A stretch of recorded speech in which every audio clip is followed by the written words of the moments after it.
I think coming back, the biggest shock for us was I think the biggest difference between Israelis and Canadians. Person A says you need to call person B says you need to speak with person C says no, that's person A's job. It is possible. It can be done. Shalom and welcome to my channel. Today I have a very special guest here, my new friend Shoshana. She's a wife and mom of 3 who moved here from Canada, and we're going to hear about her experience, things that she wished she would have known, and things that surprised her about Israel and the differences between Canada and Israel. Okay, so can you tell us a little bit about yourself, where you were born, what's your background? Yes, so I actually have quite a complex background. I was born in Israel to parents who made Aliyah from the States. I moved to the States when I was 12, moved back to Israel when I was 20, moved by to yourself? Canada by myself. I moved back to Israel by myself when I was in my early 20s, when I was 20. And then I got married here, and that's where I met my husband. And then we moved to Canada, where my husband is from.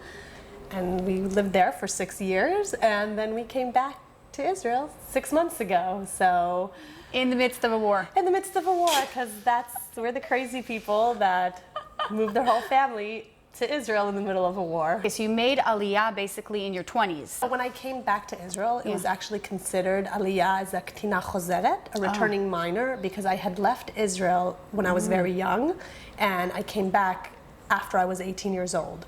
So if you've left Israel when you were young and you're not certain, should I go back, but I won't get benefits? You can. You will get benefits, which is super helpful, because when you arrive to Israel and you're 20, you need help. It's very hard and can be very daunting, but the help is out there, and they do want to help you out and encourage youngsters to come back, basically. Was moving to Israel, Aliyah, when you were younger, something you always considered? It was something you wanted? My childhood was here, essentially. Yeah. So I remember growing up in Yerushalayim and Beit Shemesh, and it was just a very happy childhood I had here. I loved it. There's no place like home. That's what I always say. Okay, you always felt at home here. Always like even when did. you lived there, you felt like you were an Israeli. Even when we lived there and we would come back to visit, it's just that kind of longing to get back. And so when I was 20, I made the decision that yes, I'm going back, and I was so brave, so happy with my decision. I was really probably one of the best decisions that I made in my life. Wow. What was something that surprised you between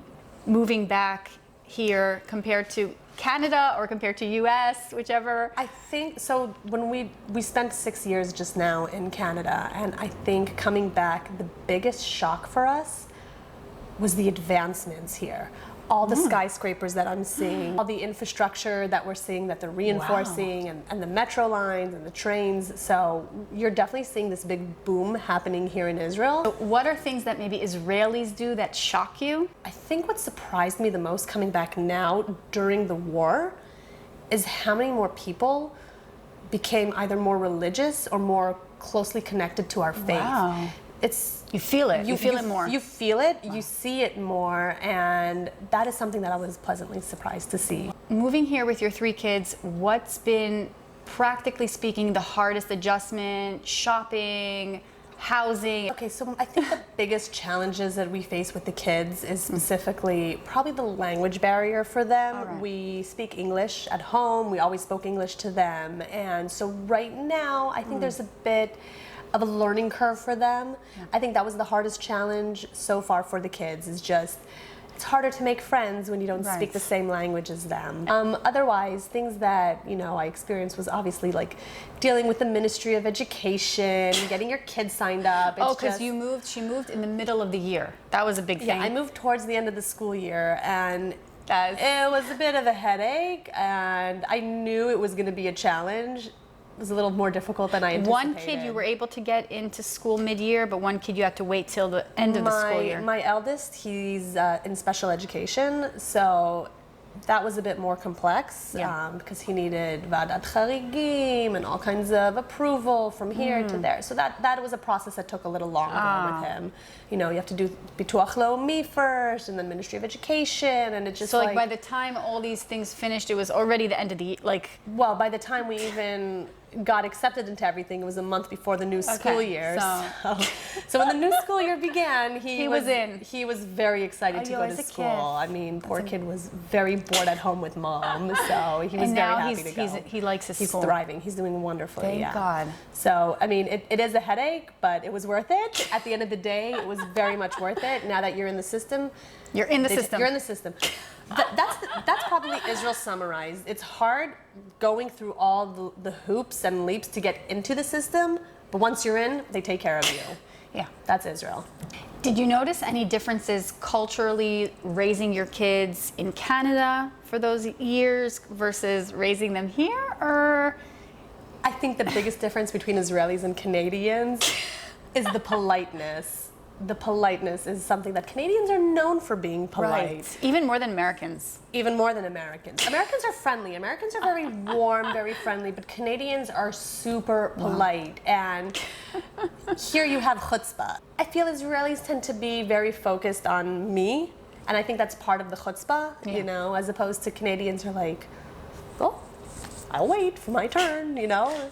They'll wait. I'll wait for as long as it takes. If there's a line, they'll wait in line. Here, they just shove to the front, and whoever can elbow the hardest gets in. Just some situations, it's, what's the point? We're all gonna get on the bus. You're gonna get on the next elevator. It's okay. Like, it's not worth it. You just let go of the little things. It's not worth getting worked up for some things here. I think people here tend to be very worked up a lot, and it's just. Let loose, let it go. It's all right. But we're not so uptight when like there's bombings from Iran and then the next day we go to work. Which is hilarious because it's like, okay, the red alert is going off and the first question people ask is, okay, where is it coming from?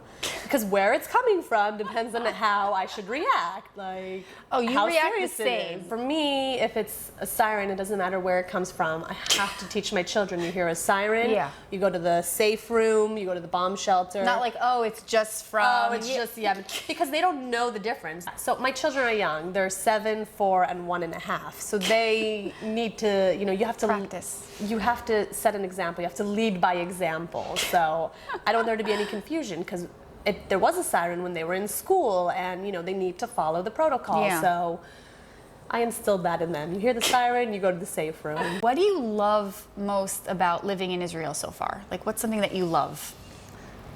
There's a lot of things. First and foremost, the weather. Oh my gosh. Can't compare compared to Canada. It's November right now and we're wearing a t-shirt. That doesn't happen in Canada. The weather, the general atmosphere. I mean, you feel this achdut, you feel this oneness, this wholeness. Like it really, Israel is a special place and it's very hard to put into words sometimes to people who don't understand. It's like you have to be here to get it. You feel at home. Such a beautiful country too, you know. We have from the Hermon to Eilat, from different landscapes, from the Jordan River to Yam HaTichon, it's just you get every type of weather here. I mean, you really do. You get the mountains, you get the valleys, you get if you like the desert, cooler weather, you could live up north. Exactly. If you like can live in one of the mountain cities. You can live in Yerushalayim. You can live in Yehuda. You can live in Tzfat. You like the warm weather. That's why you live in the center. I'm a fan of the warm weather. I am. It's definitely. I feel also the weather like impacts your mood and your attitude. Some practical advice for people who are thinking of moving to Israel. Oh, I think first and foremost, if you are considering making Aliyah, definitely contact organizations that help you in the process. Get the help. Get the help.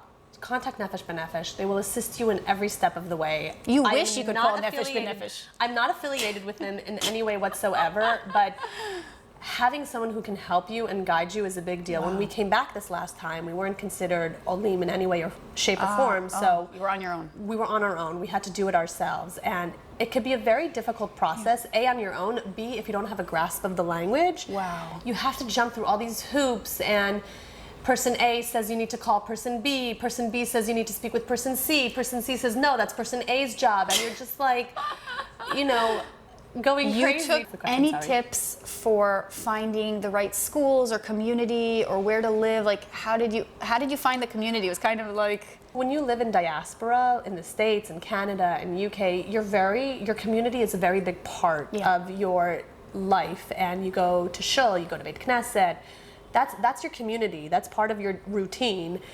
So when you come to Israel, it's kind of like there's a bit more options, but not really. Just because there's a show in every corner it's hard to find doesn't mean there's a kahila and a community. Right. And especially when you have young children. So you want to find something that your kids can grow up with, and it was by chance that we found. It was actually your husband is the one who found us, to tell you the truth. He found them in the playground and asked them who they were. He heard them speaking English, and he asked us, "Are you visiting? Do you live here?" We said, "Yeah, we just moved here a few months ago." And he said, "Come to our shul. There's a community." Yeah, it's a kiff. That Shabbat we came to shul. No, you guys fit in so well. You guys are a great community. You're very warm and welcoming. So we're very lucky to have found you guys. What do you do about maybe people that live there that you miss? Like, how do you deal with like homesickness? I can't say homesickness because you've always been in both places. When you move a lot, obviously you make friends along the way, and goodbyes can be hard. I find that we're very lucky to live in a day and age where there's internet, and you can message someone right away, and you can still keep up with them. I think the hardest part is the time zone difference. Oh, okay, yeah. That's probably the hardest part. Canada is more than 7 hours? It's 10? Canada, depends which parts of Canada. So if you're like in Toronto or Montreal area, it's 7 hours. It's like the Eastern time zone. Yeah, that's like regular US. If you're Vancouver, you're like California, Seattle. So that could be hard for people. And again, you can always message someone and they don't have to reply to you right away. They can reply in a few hours. But if you want to like call and speak and have a conversation, you have to exactly. do it in the right hours. Figure out the time zone difference. Thank you so much, Shoshana. Is there anything you want to add to someone who... I think one big tip that I would like to tell anybody who's thinking of making Aliyah, and I think one of the big things people could be hesitant about is the language barrier. Yeah, okay, that's a huge thing. My biggest tip is you have to immerse yourself. If you want to learn Hebrew, you must immerse yourself. If they're offering you ulpan, take the ulpan. But it's not enough to just do ulpan. There has to be some point in your day-to-day life where you are immersed in Israeli culture and you must speak Hebrew. When they move already to Israel? When you move to Israel, immerse yourself. Don't... Either your job is Hebrew speaking, sounds hard. If you're young and single and you have roommates, make sure they're Israeli, so you're forced to speak Hebrew in the house.